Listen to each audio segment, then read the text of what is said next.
Show us you got New England pride. Show us you've got New England pride. Stand up, shout out, show us you got New England pride. Show us you've got New England pride.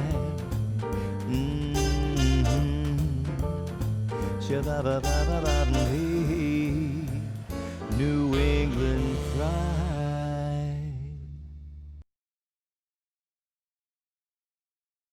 Hello and welcome to another episode of New England Pride TV. I'm your host, Dale LePage, and this is the backbone of this show, Tina. Hi.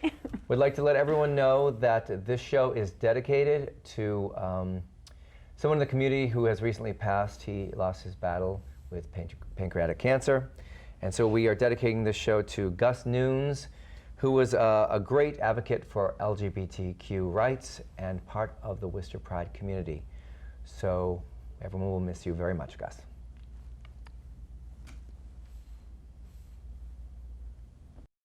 New England Pride TV is brought to you by the Hanover Theater for the Performing Arts, Remax Vision, Bay State Savings Bank, Safe Homes, Joseph Gonzalez Dofrane, Boston Wedding Photographer, Paul Chasen Interior Design, Nuovo Restaurant,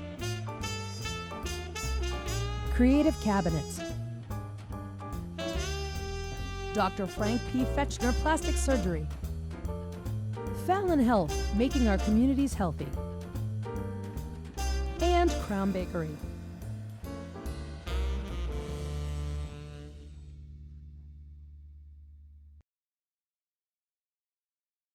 Hey kids, thanks for sticking with us here on New England Pride TV. I'm joined now by James Duggan from QFlix USA and Christian Ray, and they are here to talk about something extremely exciting to me because they have a film festival coming to the Hanover Theater. First of all, welcome to the show. Thank you. Thank you. Thank you for coming on and sharing this very exciting news. Now, you are are you the creator of the film festival? Are you? I am the president and producer of the festivals now. And where did it originate? It originated in Philadelphia 23 years ago. 23 years ago? Yes. It's been going for a long time. For a long time. We're the second organization You running can't, it. I was going to say, you can't tell me you were the first. No. You're much too young for that. Much too young. Now, you have decided to bring the movie festival to Worcester, and I was thrilled to hear that because, give us your reasons, because I want our viewers at home to know why you chose Worcester. Well, the main reason was we wanted to expand Philadelphia's base. We wanted to take what we had in Philadelphia and bring it out as far as we can. And we were looking at different cities on the East Coast, and Worcester kept rising to the top. I had relationships and friendships in Worcester, and so I was aware of Worcester and the Renaissance and arts and cultural renaissance that was taking place. Worcester has really got some great things happening now. It is a phenomenal city, and we're so proud to have chosen Worcester as our second city to expand to. Now, when you chose Worcester, you got in touch with Christian? Yes. And how did that come about? Through mutual friends of ours, they were talking to me about Christian and his great performances and his great network. And we just had a meeting and we had a great synergy between us. And when you were approached with this, what did you think? Well, I think for myself, it had been a while since I had kind of been involved in community programs and raising awareness for the LGBT community. So I was really excited when James sat down with me and told me what he was trying to do, and it was something that I felt like I could put my name behind, and it would benefit the community here in Worcester and give us another reason for community members to come here, and it would be a positive impact. Absolutely. Just the idea of the festival coming here is a very exciting prospect. Now, you chose the Hanover Theater. Yes. So how'd that come about? We looked at several venues in the city, and we fell in love with the Hanover. It is a beautiful Its theater. reputation in the region, its facilities, and its management. We couldn't have been happier to have selected the Hanover as our first theater. Now, tell me and our viewers at home what the festival what the details are. It'll be a 4-day festival starting September 14th to the 17th. And it'll be approximately 22 to 25 films in 14 time slots. Wow. With opening night on Thursday night. What a huge undertaking. Now, Thursday night is the opening night. That's on the 14th. And do you know can you tell me some of the movies that might be going? Yes, in the opening night festival? film will be Something Like Summer. It's from the book Something Like Summer, so there's a big following. What kind of movie, what genre It's is a that? musical. A musical? Yes, it's a musical. Very La La Land? I call it gay La La Land. So there's a lot of twist in it. It's a beautiful romantic story. When I saw it, I immediately knew that this was the festival to have it in. Oh, fantastic. Now that's your opening night show. That's an opening night show. Now, where's that film coming from? It's coming from California. It's an American film, and they actually had their film debut in Australia, Not in California? not in California. That's interesting. So it was filmed in California, but the debut was in Australia, and the North American premiere was in Philadelphia. Wonderful. Now, what are some of the other films you might be able to tell us about? There's a Trinidad Tobago film. That is Okay. a beautiful film. It's about this young boy who gets involved with an older man who gets involved in the carnival down there, and he plays the devil in the carnival. Who, the older man or the younger boy. The young boy plays the devil in the carnival. So there's a lot of catharsis in the movie, and how they grow and the relationships grow How it and evolves How it and- evolves. And what's interesting is, homosexuality is frowned on in that country. So they selected this film to play in their festival. In their festival? Yes. So it was the first time an LGBTQ film was shown in Trinidad. Do you know what the reaction was? It was very well received. Oh, that's so Yes. wonderful to hear. So we're excited to have it here as a centerpiece film. Wonderful. And what's the name of that one? Play the Devil. Play the Devil. Yes. And what's the? Well, you mentioned one other film that might be Yes. coming. There's a British film called B&B. It's a thriller. That's the one I mentioned. Yes. Yeah. Yes. And you just watched this recently, correct? I just watched it last night, as a matter of fact. Was it such a thriller that you had a hard time sleeping? It had a lot of twists and turns in it. Yep. And it's about this couple that goes to a B&B a year after they were denied a bed because they were a gay married couple. Yeah. And so they went back and they confronted this innkeeper. Innkeeper. And it's a lot of twists and turns. Is it a that take whodunit place. kind of thing? Or Yes. is it very Alfred Hitchcocky? Yes. Hitchcocky. Yes, it is.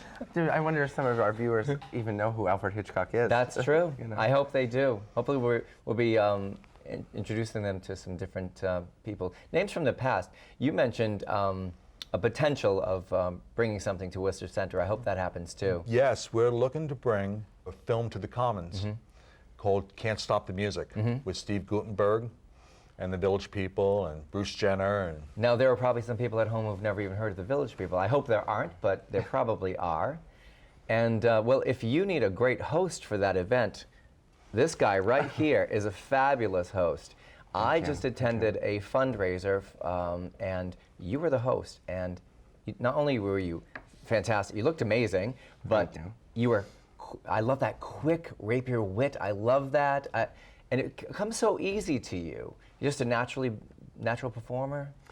I think for me, I just actually recently was explaining what being on stage does for me. I'm personally a very shy kind of, don't like the limelight, but when I get on stage like that, my mindset is I get to give that one moment of happiness and excitement to an audience. You and do. so when I get to walk away from that, Yes. I feel like I've completed or I've accomplished something. So I guess on stage I'm a different person, especially when, as you saw me, I was in a blue wig and Yeah. Is so it almost like your alter ego kind of thing? I think I could agree with that. It definitely is me outside of my comfort zone. Right. So definitely. But it's so effortless for you. That's the amazing thing. I'm glad it comes across that way. It does. It means that absolutely does. I've Yeah. succeeded in what I tried to do. So yeah. Thank And you. Just on a quick side note, I saw you once do Lady Gaga, and I'm telling you right now, You blew everyone in the audience away. You were phenomenal as Gaga. No, thank you. Please do that again. Well, we'll see. We've got some things coming up. We're begging. Yeah. So if you need a host for your potential show at the Commons, there you go. That's right. Now, can you tell our viewers at home how they can find out more information and maybe some details about the film festival coming up in September, starting on September 14th? Yes. Correct. Okay. Yes. The way to find us is go to our Facebook page Okay. at QFlix Worcester. All right. And QFlix Worcester. It's that easy. QFlix Worcester. It's Okay. that easy. And we also have a website, qflixworcester.com. Yeah. And you'll be updating it all the time. We'll be updating it all the Yeah. time. Once our program is locked in and we can announce it, it'll be right on the page. Fantastic. I'm very excited personally, and you know I'll be attending opening night because this is such a wonderful, like, historic event for Worcester, honestly. It really is. We're looking to make this a yearly event and let it grow. I love that. We're really excited also that we're able to announce that Niche Hospitality has agreed to sign on as one of our corporate sponsors. So getting the community and established businesses that are already here in Worcester on board with this is really exciting for us because it shows the support for the LGBT Yep. community. So thank you, Niche. Yes. Yes. All right. Thank you. We'll be back with more New England Pride TV right after this. New England Pride TV is brought to you by the Hanover Theater for the Performing Arts, Remax Vision, Bay State Savings Bank, Safe Homes, Joseph Gonzalez Dofrane, Boston Wedding Photographer, Paul Chasen Interior Design, Nuovo Restaurant, Creative Cabinets, Dr. Frank P. Fetchner Plastic Surgery, Fallon Health, making our communities healthy, and Crown Bakery.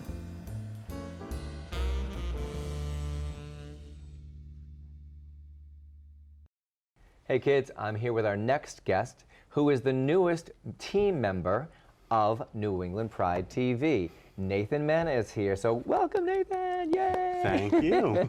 Excited to be here. Nathan is going to be our youth Pride correspondent, which I figured after all this time filming, my 60-year-old ass is tired, and I needed to jumpstart it with some youth in this organization. So I reached out to Nathan, and he is going to be helping us with some wonderful, you're going to help us with some youth events throughout New England. You're going to just kind of like update us, right? Yeah. And the reason that I'm saying this, update us, is because one of the things that really kind of bothered me, and it's my own insecurities, I guess, is, and you know where I'm going with this, right? Okay. So the word queer is just so foreign to me being used in such a positive way lately. Because when I was growing up, if I was called queer, it was usually accompanied by a beer bottle being thrown at my head from a truck. And that's how I think of the word queer. And I grew up with that kind of stigma. And now, as time goes on and things evolve, this wonderful youth generation has just taken the word and owned it.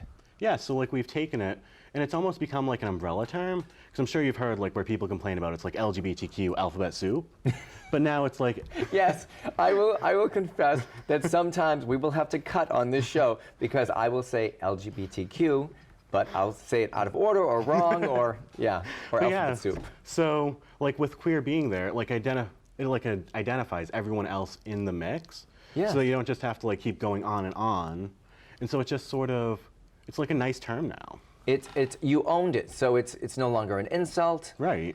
And I love the fact that you just own it. And one of the things that I first saw that kind of really almost made me stop and really almost be a little bit confused was because there was an advertisement for a queer dance, like in big capital pink letters, queer dance. And I'm like, wow, they've come so far.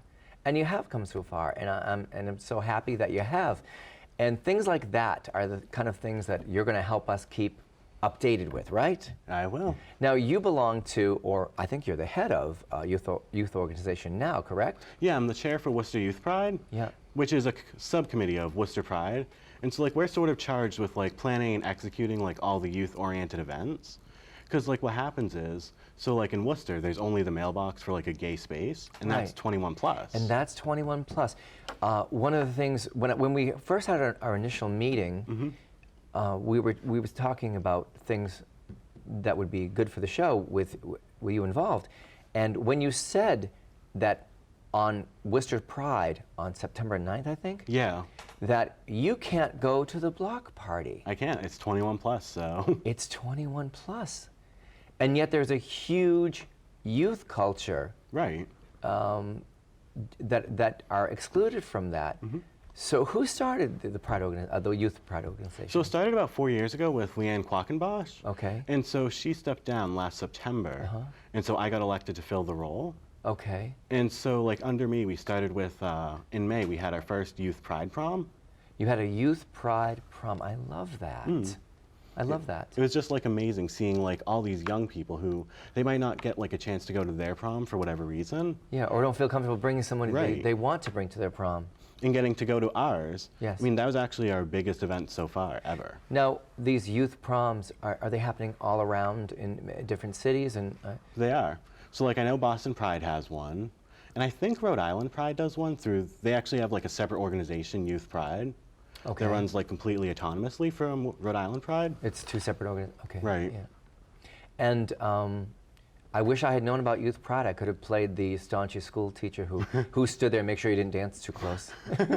Get your ruler out. I am really showing my age here, aren't I? No, you're not. But you're just saying that because you work for me now. Don't fire me. So now, after you had Youth Pride, you had one last year, Right. So we have. and you had one again this year. And Yeah, so we're looking to like expand our events and have more offerings. Because I mean, Worcester's a college town, so Right, right. there's so many different ways to like connect with the community. And you had an even bigger turnout this year than last year? Right. That's wonderful. I love hearing that. It's such a positive event. I absolutely love that. Now, what other things might be coming up for Youth Pride organization? And do you get involved with other cities? Do you do things together? So we don't do a lot together, just because of like the different like locations and everything. Right.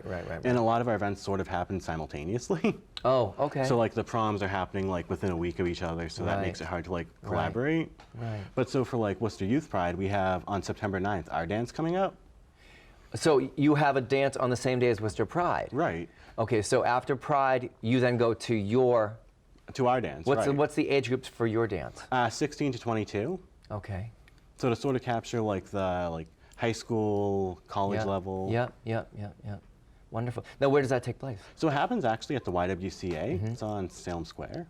And I'm going to be a total nerd right now. And is it kind of like, do people like dress up like prom, or is it just more a casual dance? Or So our prom is more like dressy. Yeah. But so our September dance is more like casual. come as you are?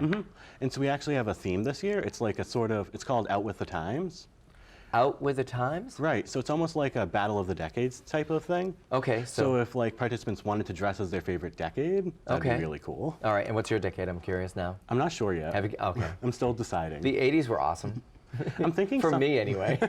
I'm thinking more like 1790s France. Oh my God. Are you talking like powdered wig and the whole bit? Maybe. I mean, Oh my have you God, seen I love Madonna's that. performance at the VMAs Of like course. 20 years ago, Vogue? Yes. Like just that entire look. All maybe. right.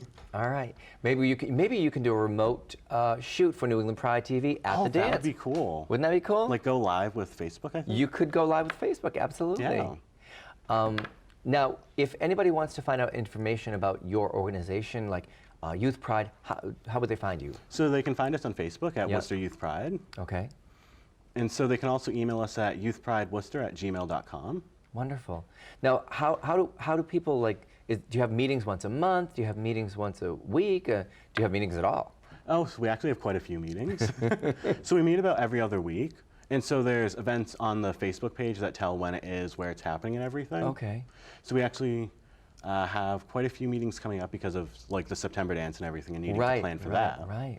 So we might even meet weekly, I'm not sure yet. Wonderful. It is just a joy having you on our team. And I appreciate being here. Thank you so much. Okay, we will be back with more New England Pride right after this.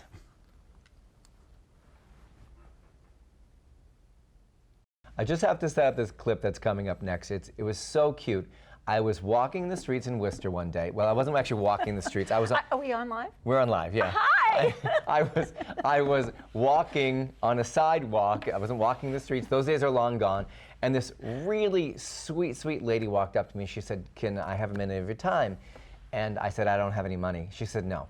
I need to tell you that I watched New England Pride TV, and she thanked us for the show, and I asked her what her favorite part of the show was, and this is what she said. So here's the setup for that clip.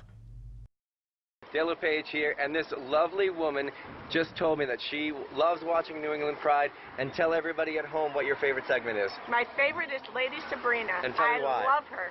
She always gets to the right part of the question, and she has a simple solution that makes perfect sense. It's not too hard to do.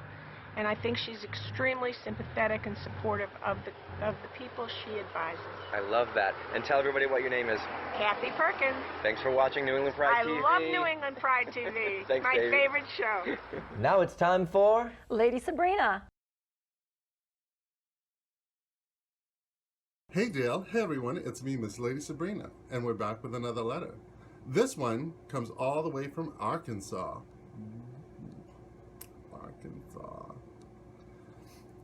Dear Miss Lady Sabrina, I just ended my 8th grade year and I'm moving into high school with some people I know who know about me. I'm very nervous about going into high school with that kind of reputation. How would I overcome it? Thank you, Jay. Okay, well, the question that you ask is a complicated one, but we're going to get to it. Hey, Jay, there are a few factors that come into play when considering coming out in high school. Some things that I'm about to say, some may agree with, and others may not. First is location. There are some places that are much more hostile for our kind, so safety is by far our first concern. You have to assess if you will have the proper community support before taking that step. You know, I'm all for living out loud, but not at the risk of your safety. You know, if you have that in place, then you must pick a handful of friends who you trust to come out to first. You know, since you didn't mention family, we'll assume that your family is on board with your true self. One of your goals will be to get a core group of friends that you can trust and rely on. There will always be people who won't accept you. There's no way to force open a closed mind, so save your energy for the people worthy of it. Understand that even for the cookie-cutter straight students, there are critics, and you will be no different. Insecure people will always belittle others to make up for their own shortcomings. One of your other goals is not to look for validation in the naysayers. Our natural instinct is to try and convince the critics that we're worthy. We need to resist that urge and use that energy for more self-fulfilling endeavors. You know, like my grandmother always said, when you walk into the room, you need to command attention, not demand attention. Look at the things that make you feel good about yourself, understanding that you're good enough as is.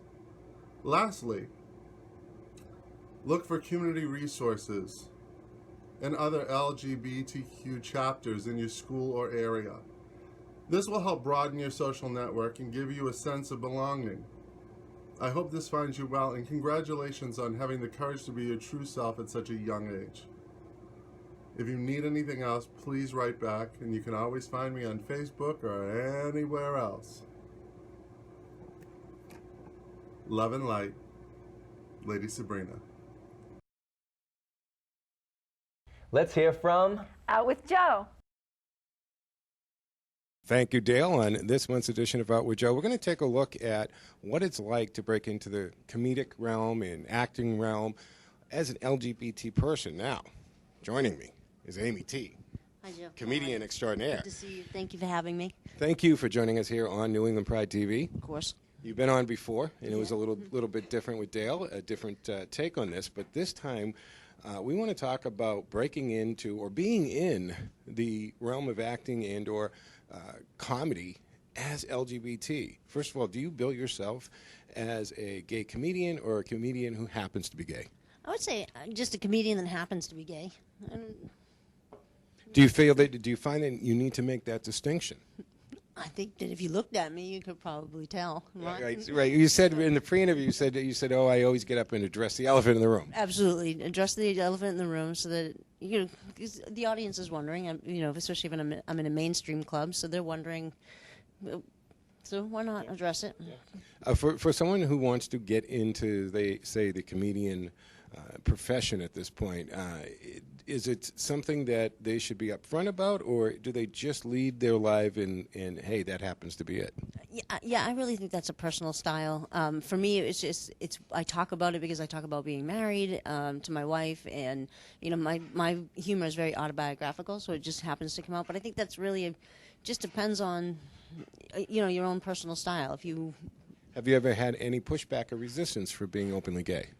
I wouldn't say resistance so much as where people have probably tried to give me advice that maybe unsolicited. Exactly. Best kind of advice. Right, and it's always the ones that you want to follow, but maybe not be so gay on stage, but that you narrow what you're able to do. You can't only play to that market then. Right, which is their narrow minds, not exactly. Right. That makes sense. So.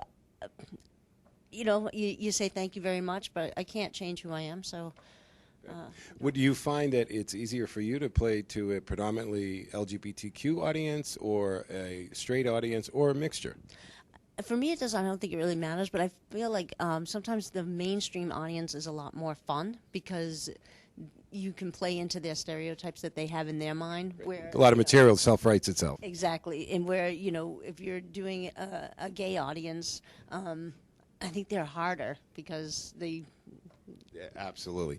They're Amy, a tougher audience. I think I do much better in the mainstream audience. All right. Well, we're against the clock here for our time, but I want to thank you for joining us here on New England Pride TV. And where can people find you on?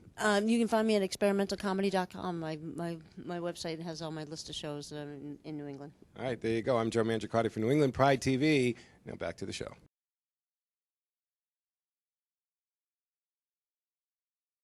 And now it's time for our segment called Pride Pets.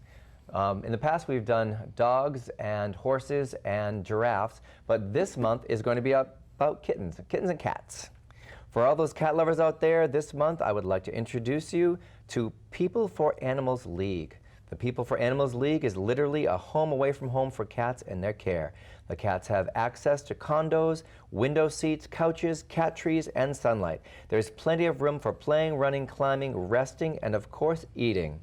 The limited cage environment greatly reduces stress levels and keeps the cats healthy and happy with regular exercise and socialization until they find their forever homes. And maybe one of their forever homes will be with you. You can contact or find out more information about this organization by going to Contact People for Animals League at 774-745-8041 or email peopleforanimals@charter.net or www.peopleforanimals.com. Help one of these pets find their forever home.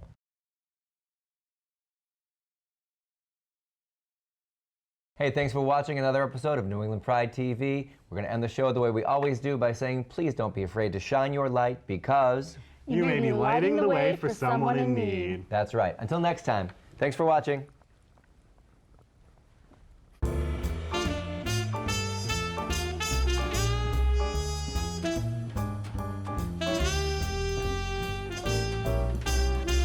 Hey, hey, hey, tune in, show us you've got New England pride. Show us you've got New England pride. Stand up, shout out, show us you got New England pride. Show us you've got New England pride.